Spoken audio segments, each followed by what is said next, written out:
Hello everyone, welcome to my YouTube channel. तो आज हम अपने कंप्यूटर के नेक्स्ट क्वेश्चन डिस्कस कर लेते हैं। आज का हमारा फर्स्ट क्वेश्चन आ गया। This type of boot occurs when the computer is already on and you restart it without turning of the computer. तो यहाँ पे बोला है कि कौन सा ऐसा एक बूट होता है जिसमें कंप्यूटर तो हमारा ऑन है पर उसको हम क्या करते हैं, रीस्टार्ट करते हैं। तो हमने पहले भी देखा था कि जब भी हम सिस्टम को रीस्टार्ट करते हैं उस टाइप पे क्या होती है, हमारी वॉर्म बूट होती है। तो यहाँ पे क्या होगा, ऑप्शन हमारा थर्ड हमारा राइट आंसर होगा। इसके अलावा हमने पढ़ा था कि कोल्ड बूट कब होता है, जब हम सिस्टम हमारा टोटली जब शट डाउन होता है और उस टाइम पे हम उसको क्या करते हैं, पावर ऑन करते हैं। ठीक है, जब हम पावर ऑन करते हैं हमारे सिस्टम को उस टाइम पे क्या हो रही होती है, कोल्ड बूटिंग हो रही होती है। तो यहाँ पे इस क्वेश्चन के अकॉर्डिंग हमारा थर्ड यहाँ पे राइट आंसर है। नेक्स्ट आ गया, in computer system data and programs are stored as. तो हमने पहले भी बात की कि डाटा और प्रोग्राम हमारी किस फॉर्म में स्टोर होती है, in the form of files हमारी स्टोर होती है। तो यहाँ पे फर्स्ट ही हमारा क्या होगा, राइट आंसर होगा। नेक्स्ट आ गया, an embedded operating system would most likely to be found in. तो यहाँ पे बात की जो हमारे एम्बेडेड ऑपरेटिंग सिस्टम होते हैं वो सबसे ज्यादा कहाँ पे फाउंड, मतलब कहाँ पे मिलते हैं, डेस्कटॉप कंप्यूटर में, सर्वर में, वेबसाइट में या फिर पीडीए में। तो हमने पहले भी पढ़ा था कि एम्बेडेड ऑपरेटिंग सिस्टम कौन होते हैं, जो पर्टिकुलर किसी एक सिंगल टास्क के लिए हम बेसिकली यूज करते हैं। तो ये कहाँ यूज होते हैं, हमारे पीडीए में यूज होते हैं। तो यहाँ पे डी हमारा क्या होगा, राइट आंसर होगा। नेक्स्ट आ गया, which of the following is an operating system that would most likely be found on a hand held computer. तो इनमें से कौन सा एक ऐसा ऑपरेटिंग सिस्टम है जो हमारे हैंड हेल्ड कंप्यूटर में मतलब पाया जाता है, बेसिकली वो पूछा है यहाँ पे। Windows XP, Windows NT, Windows 2000 या फिर विंडोज सीई। तो इसका राइट आंसर क्या होगा, हमारा ऑप्शन हमारा डी यहाँ पे राइट आंसर होगा। जो हमारा विंडोज का सीई है वो हमारे हैंडहेल्ड जो सिस्टम है उनमें पाया जाता है। नेक्स्ट आ गया हमारे पास, to connect several computers together one generally needs to be running.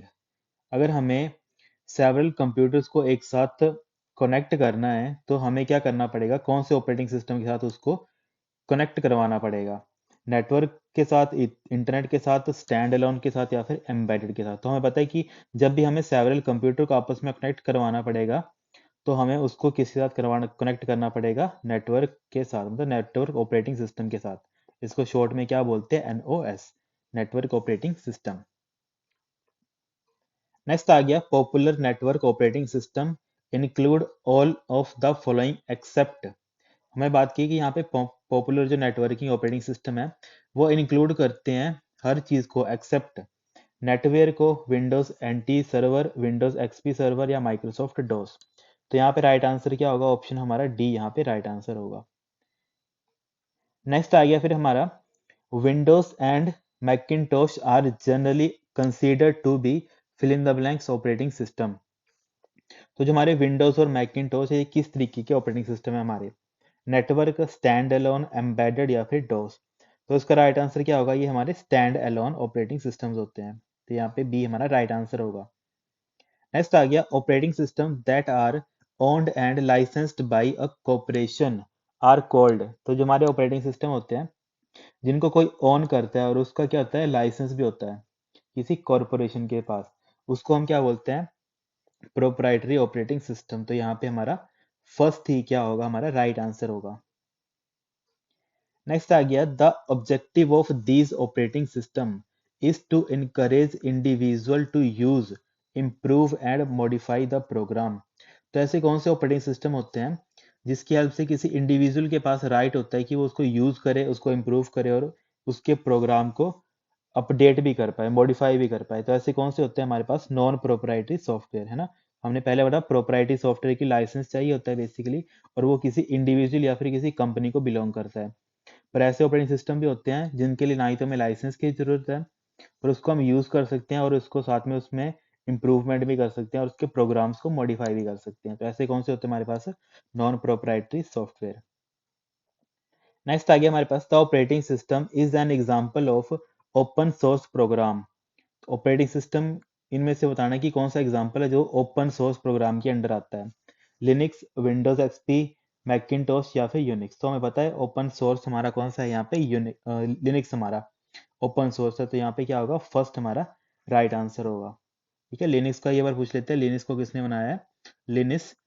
ठीक है, इस पर्सन का क्या नाम था, लिनस टोरवाल्ड। ठीक है, इसने क्या बनाया था, लिनक्स को बनाया था। और यूनिक्स का हमने पहले ही पढ़ा था, यूनिक्स किस किस लैंग्वेज में बनी है, सी लैंग्वेज में बनी है। और सी लैंग्वेज किसने बनाई है, हमारी डेनिस एम रिची ने बनाई है इसको। ठीक है, सी लैंग्वेज को डेनिस एम रिची ने बनाया है। तो ये सारी की सारी क्या हमारे इंपॉर्टेंट हमारे यहाँ पे फैक्ट्स हैं। नेक्स्ट आ गया, the latest version of Microsoft popular operating system is called. हमारा लेटेस्ट वर्जन है माइक्रोसॉफ्ट पॉपुलर ऑपरेटिंग सिस्टम का, उसका नाम पूछा है यहाँ पे, Windows ME, Windows 2000 professional, Windows XP या विंडोज NT वर्कस्टेशन। तो यहाँ पे राइट आंसर क्या होगा, हमारा ऑप्शन नंबर थर्ड, क्योंकि यहाँ पे जो सबसे लेटेस्ट कौन सा, इन सभी ऑप्शन में से हमारा थर्ड यहाँ पे लेटेस्ट है। यहाँ पे थर्ड क्या होगा, राइट आंसर होगा। अभी लेटेस्ट कौन सा विंडोज चला है, अभी लेटेस्ट विंडोज। ठीक है, अभी यहाँ पे लेटेस्ट कौन सा विंडोज चला है हमारा, विंडोज कौन सा चला है हमारा, विंडोज विंडोज हमारा 11 के हमारा लेटेस्ट है यहाँ पे, जो भी करंटली यूज हो रहा है। नेक्स्ट आ गया हमारे पास, the first operating system developed that used GUI। यहाँ पे ऐसा कौन सा ऑपरेटिंग सिस्टम है जिसने सबसे पहले ग्राफिकल यूजर इंटरफेस को मतलब यूज किया था, माइक्रोसॉफ्ट, लिनक्स, मैकिन्टोश या फिर बेल लैब। तो ये क्वेश्चन हमने पहले भी डिस्कस किया, तो इसका आंसर क्या होगा हमारा, मैकिन्टोश। नेक्स्ट आ गया, the latest version of Macintosh operating system. तो यहाँ पे मैक का लेटेस्ट वर्जन पूछा है। अगर हम अकॉर्डिंग टू ऑप्शंस देखें तो यहाँ पे क्या होगा हमारा, मैक OS X यहाँ पे क्या है हमारा लेटेस्ट है। पर अभी एक्चुअल में देखा जाए तो हमारा लेटेस्ट कौन सा है, हमारा मैक OS 15 यहाँ पे क्या हमारा लेटेस्ट है, जो सितंबर 16 में लॉन्च हुआ है और 2024 में ये क्या है लॉन्च हुआ है। इससे पहले कौन सा वर्जन था, मैक OS का 14 सोनोमा वर्जन था, जो कि 26 सितंबर को 2023 को लॉन्च हुआ था। और जो हमारा मैक OS X है, ये कब लॉन्च हुआ था, ये 2001 में मार्च 24 को ये लॉन्च हुआ था। ठीक है, तो ये सारे के सारे क्या इंपॉर्टेंट यहाँ पे फैक्ट्स हैं। नेक्स्ट आ गया, Apple computers use which operating system. जो हमारे एप्पल के कंप्यूटर हैं वो कौन सा ऑपरेटिंग सिस्टम यूज करते हैं, ये काफी सिंपल है, मैकिन्टोश। तो यहाँ पे क्या होगा हमारा, डी हमारा राइट आंसर होगा। नेक्स्ट आ गया, the Macintosh tool for organizing file. ठीक है, मैकिन्टोश जो हमारे कंप्यूटर होते हैं उनमें एक टूल होता है जिसकी हेल्प से हम फाइल्स को ऑर्गेनाइज करते हैं। उस फाइल का नाम क्या होता है, उस टूल का नाम क्या होता है, डॉक, शेरलॉक, एक्वा या फिर सैंडबॉक्स। तो इसको हम क्या बोलते हैं, डॉक बोलते हैं। तो यहाँ पे क्या होगा, फर्स्ट हमारा राइट आंसर होगा। नेक्स्ट आ गया, fill in the blank are a series of black and white parallel and adjacent bar with spaces which represent a string of character. ठीक है, अब यहाँ पे बात करिए, ऐसा है क्या होता है हमारे पास, ब्लैक और व्हाइट लाइनों से मान लो कि ऐसे करके लाइंस लगी हैं ब्लैक एंड व्हाइट की, और वो क्या होती है, एडजेसेंस होती है, और साथ में साथ इनमें क्या होता है, कुछ ना कुछ स्पेस दिया होता है। तो ऐसी कौन सी लाइन होती है, इनको हम क्या बोलते हैं, बारकोड्स बोलते हैं बेसिकली। ठीक है, तो यहाँ पे ऑप्शन क्या होगा हमारा राइट, बारकोड रीडर्स। तो यहाँ पे थर्ड हमारा राइट आंसर है। नेक्स्ट आ गया, it is an electronic medium for storing contact information inside the mobile phone. तो यहाँ पे कौन सा ऐसा इलेक्ट्रॉनिक मीडियम है जिससे हम क्या करते हैं, कॉन्टैक्ट इंफॉर्मेशन स्टोर करते हैं हमारे मोबाइल फोन में। SMS, address book, send and receive mail या फिर नन ऑफ दीज। तो ये काफी सिंपल है, हम एड्रेस बुक में क्या करते हैं, हमारे मोबाइल फोन में कॉन्टैक्ट की इंफॉर्मेशन को स्टोर करते हैं। नेक्स्ट आ गया, it is also known as the blue screen process. Blue screen process किसको बोलते हैं, एनालॉग कंपोजिंग को बोलते हैं, डिजिटल कंपोजिटिंग को बोलते हैं, टाइम स्लाइसिंग को बोलते हैं या फिर CGI को बोलते हैं। तो इसमें राइट आंसर क्या होगा हमारा, बी यहाँ पे राइट आंसर होगा। तो डिजिटल कंपोजिटिंग को हम क्या बोलते हैं, ब्लू स्क्रीन प्रोसेस बोलते हैं।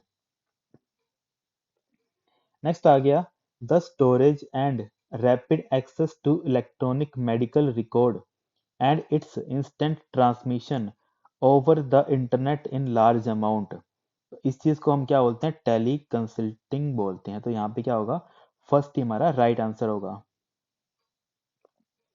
नेक्स्ट आ गया, it is very important for a computer system to have the ability to communicate with the outside world. तो यहाँ पे बोला है कि ऐसी इंपॉर्टेंट हमारे पास कंप्यूटर सिस्टम में एक इंपॉर्टेंट एबिलिटी होती है जिससे वो कम्युनिकेट करता है आउटसाइड द वर्ल्ड।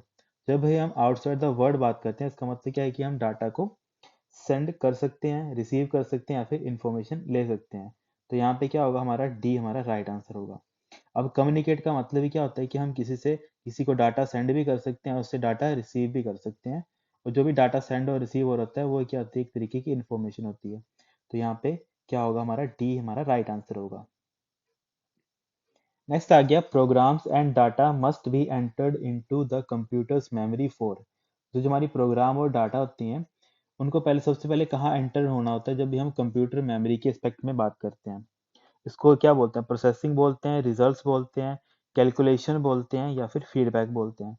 तो प्रोग्राम और डाटा जब भी एंटर होते हैं किसी कंप्यूटर मेमोरी में, वो किस पर्पस के लिए होते हैं एंटर, ताकि हम उसको प्रोसेस कर पाए।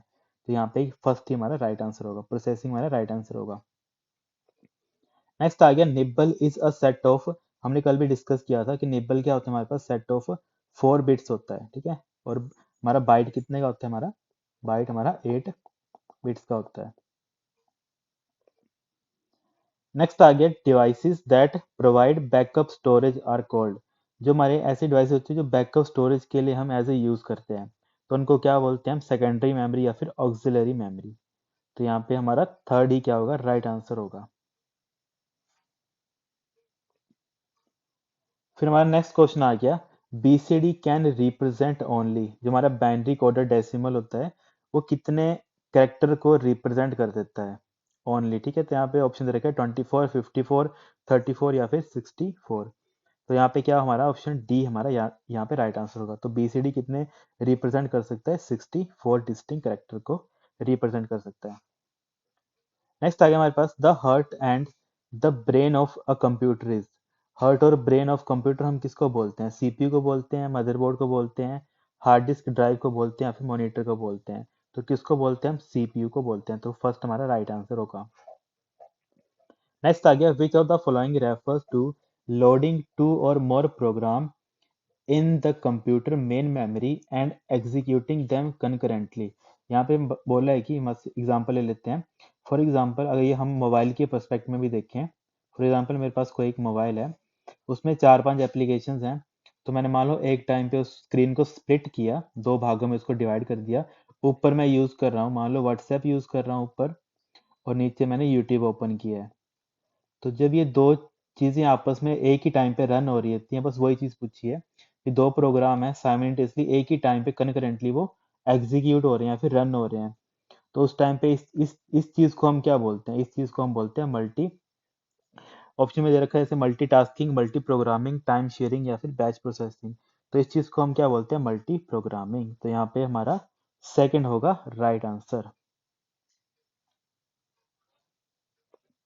नेक्स्ट आ गया, Unix was originally developed in 1969 by employees of. तो यूनिक्स जो हमारा बना था 1969 में बना था। तो इसमें कौन सी कंपनी के एम्प्लॉयज ने इसको बनाया था। हमें पता है यूनिक्स कहाँ पे डेवलप हुआ था, AT&T बेल लैब्स में, ठीक है। ये पूरा का पूरा था AT&T बेल लैब्स में। तो यहाँ पे क्या होगा, हमारा बी हमारा राइट आंसर होगा। नेक्स्ट आ गया, which of the following device is used in real time processing. जब भी हम रियल टाइम प्रोसेसिंग की बात करते हैं, तो कौन सा ऐसा डिवाइस है जो रियल टाइम प्रोसेसिंग का एग्जांपल है। तो रियल टाइम का एग्जांपल कौन आता है, एटीएम आता है, कीबोर्ड आता है, वॉइस रिकॉग्निशन डिवाइस आता है या फिर ऑल ऑफ दीज।